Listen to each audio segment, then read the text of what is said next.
Dear student, Assalamu alaikum. I'm your English teacher, Ma'am Maria. Welcome to your English online class 7. Today we are going to study a very stunning lesson, lesson number 8. Now come to page number 89. A nation's strength. Nation means कौम, strength means ताकत. एक कौम की ताकत. Okay, let's start. Not gold, but only men can make a people great and strong. Not gold, but only man can make, दौलत ही सोना नहीं बल्कि अफराद ही बना सकते हैं a people great and strong, लोगों को जो सच्चाई, किसी कौम को अजीम और ताकतवर. कौन लोग बना सकते हैं, कैसे बना सकते हैं? But only man can make, बना सकते हैं, अफराद ही बना सकते हैं एक कौम को अजीम और ताकतवर, great and strong. Next line, men who for truth and honour sake, जो लोग सच्चाई और वकार की खातिर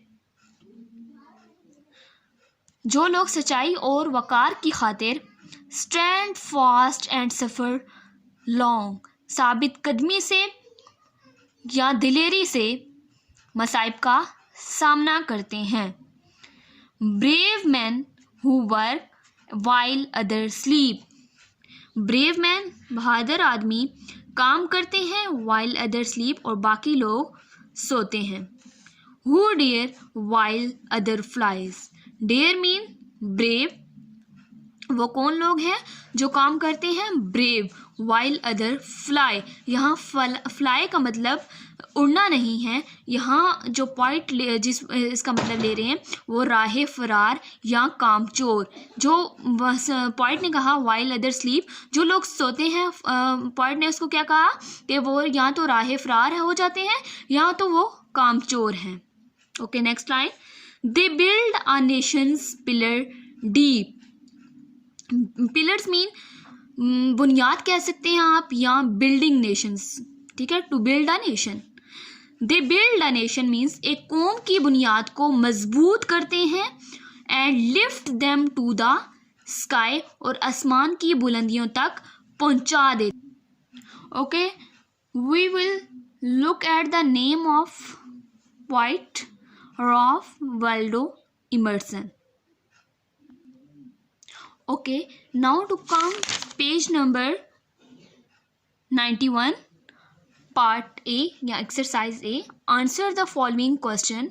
What is the poem about? अब इस poem में poet ने किस बारे में बताया या क्या बताया, तो ये देख सकते हैं आप. ये answer the following question है. This poem is about nation strength. इस पोइम में पोइट ने क्या बताया, नेशन स्ट्रेंथ के बारे में. Which is not its wealth but in its man of character who are brave, stand fast नहीं होगा, stand fast, truthful, self respecting and hard working. They sacrifice their personal interest in the large interest of their nation. यही बताया poet ने कि एक कौम की ताकत जो है वो एक फर्द कैसे बना सकता है, किस तरह ब्रेव हो, स्टैंड फास्ट हो, ट्रूथफुल हो, सेल्फ रिस्पेक्टिंग हो और हार्ड वर्किंग हो, और कुर्बानी दे अपने personal interest in the large interest of their nation, कौम की खातिर, ठीक है, अपने जो उसके पर्सनल इंटरेस्ट हैं और लार्ज इंटरेस्ट हैं. Okay, next question, what can we do make a nation strong. हम कैसे नेशन को स्ट्रॉन्ग बना सकते हैं, मजबूत बना सकते हैं. We can do everything to make a nation strong. First of all we should sacrifice our personal interest in the large interest of our nations. First of all हमें क्या करना चाहिए, कैसे कुर्बानी देनी चाहिए, पर्सनल इंटरेस्ट और larger interest of our nation. Secondly poet ने क्या बात की, we should remain united and face hardships with patience and bravery. जितनी भी हमें तकलीफ़ें या मुसाइब का सामना करना पड़ता है उसको बर्दाश्त करें, ब्रेवरी से, बहादुरी से. थर्डली क्या बताया, we should work hard to take our nation to the highest point of the glory. और थर्ड वन क्या है कि हमें हार्ड वर्किंग करनी चाहिए अपने नेशन के लिए। Okay, next question, what does the poet want to convey through the poem. अब जो पोइट है इस पोइम के जरिए हमें क्या मैसेज कन्वे कर रहा है। Through his poem the poet want to convey the message that the real strength of a nation lays in its men of character, not in heaps of wealth or gold।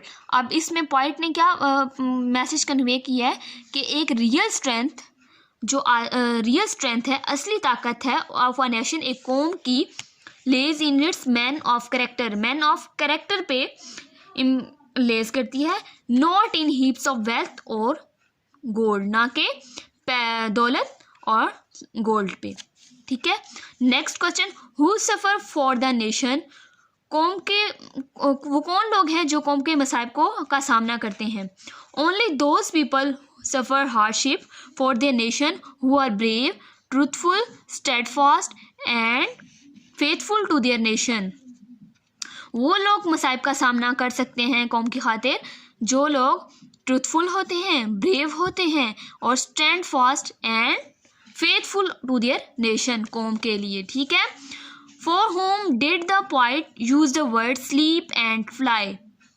अब वो ये कह रहे हैं, ये जो पोइट ने sleep और फ्लाई का वर्ड यूज़ किया है, ये किस लिए यूज़ किया है। The poet use the word sleep for those people who enjoy a sound sleep while other work hard for their nation. अब वो जो स्लीप का वर्ड यूज़ किया गया है, पोइट ने यूज़ किया है, वो उन लोगों के लिए यूज़ किया है जो लोग इंजॉय करते हैं, सही सुकून की नींद सोते हैं, वाइल अदर वर्क हार्ड, और बाकी लोग कौम की खातिर अपना काम करते हैं। He use the word fly for those people who do not remain stand fast in time of trial of a nation. और फ्लाई का वर्ड ये मैंने आपको रीडिंग में के दौरान भी बताया कि ये फ्लाई जो है, ये वर्ड, ये इसका मतलब उड़ना नहीं है बल्कि राहे फरार या कामचोर, वो लोग जो काम नहीं करते। अब यहाँ पॉइंट ने किसको डिस्कस किया, फॉर दोज पीपल, वो लोग who do not remain steadfast, जो लोग साबित कदम नहीं in time of trial of a nation, एक कौम के लिए। ओके ओके, बी पार्ट है फिल इन द ब्लैंक्स। ये आप देख रहे हैं, filling the blanks and complete the following stanza. या आपने स्टेंजा को देख के फिलअप करना है। Not gold but only man can make. अब नेक्स्ट है second, man who for truth and honour seek. Third one, brave man who work while other sleep. Fourth one, they build a nation's pillar deep. ये आपने point को देख के ये word जो missing है इनको कंप्लीट करना है। अब जो सी पार्ट है, नेक्स्ट सी पार्ट है complete the summary of the poem using the following word. ये आपको एक समरी दी गई है, इसको आपने फॉलोइंग वर्ड से कंप्लीट करना है। इट इज़ नॉट गोल्ड और wealth that makes a nation strong. ठीक है, अब ये फिलिंग द ब्लैंक्स टाइप दी गई हैं, आपने इसको कंप्लीट करना है। ये भी आप पॉइंट से देख के इसको फिल अप कर सकते हैं। Okay, it is only man that can bring glory to a nation. These man are brave and courageous, they fight for the sake of truth and honour, they are ready to face dangers, they work while others sit idle and take a rest, they meet difficulties while others run away in fear, they make the foundations of their nation very strong, they lift their nation to the height of the sky। ये आपको point ही से, अगर आपको point अच्छी तरह से समझ आ गई होगी तो ये आपको आप पॉइंट को देख के फिलअप कर सकते हैं। अब ये वोकैबुलरी की तरफ आ जाते हैं। पार्ट ए है Find out the word from the poem which have almost the same meaning as in column A and write them in column B. आपको ये वर्ड्स दिए गए हैं, पोइम ही से लिए गए हैं, आपने इनके सेम मीनिंग कॉलम बी में लिखने हैं। जैसे इम्पोर्टेंट, अहमियत, रिस्पेक्ट, इज़्ज़त, have, courage, sport and make. ठीक है, ये वर्ड आपको 5 वर्ड्स दिए गए हैं, इसके आपने सेम मीनिंग्स बताने हैं। ओके, नेक्स्ट है B part, find synonyms and antonyms of the following words in the thesaurus means dictionary से। ठीक है, ये वर्ड आपको दिए गए हैं, 4 वर्ड हैं I think so. In words को आपने इनके भी सेम मीनिंग्स बताने हैं, सिनोनिम्स एंड एंटोनिम्स। आप देख लें, स्ट्रॉन्ग जो है मजबूत, अब सिनोनिम्स है फॉर्म और एंटोनिम्स वीक। ठीक है, एंटोनिम्स का मुतरादिफ हो जाएगा, मतलब को उल्ट हो जाएगा। जैसे कि स्ट्रॉन्ग जो है वो मजबूत है, लेकिन वीक चेंज है, उल्ट है इसका, वीक कमज़ोर हो गया। ब्रेव जो है बहादुर है, कर्जियस एंड कॉवर्ड। ठीक है, ये एंटोनिम्स जो हैं वो मुतरादिफ है, सिनोनिम्स जो हैं वो सेम मीनिंग्स होते हैं। बिल्ड मतलब के बनाना, मेक बनाना, डेमोलिश, ठीक है, ये उसका उल्ट हो गया। Deep, profound and shallow. Okay, अब आपकी आ जाती है ग्लोसरी। अब ये ग्लोसरी है वर्ड्स मीनिंग, जैसे कि मैं आपको पहले भी ये नोटबुक पे डन करवाती हूँ। ठीक है, ये will be done on notebook, आपने अपनी नोटबुक्स पे भी लिखने हैं, ये आपकी बुक के एंड में भी दिए गए हैं। Words and meaning, words brave, dare, honour, people, pillar, stand fast and suffer. Brave means बहादुर, कर्जियस, ठीक है, इसका मीनिंग क्या हो गया, करेजियस। डेयर मीन्स भी ब्रेव है, ठीक है, show courage, show boldness and bravery.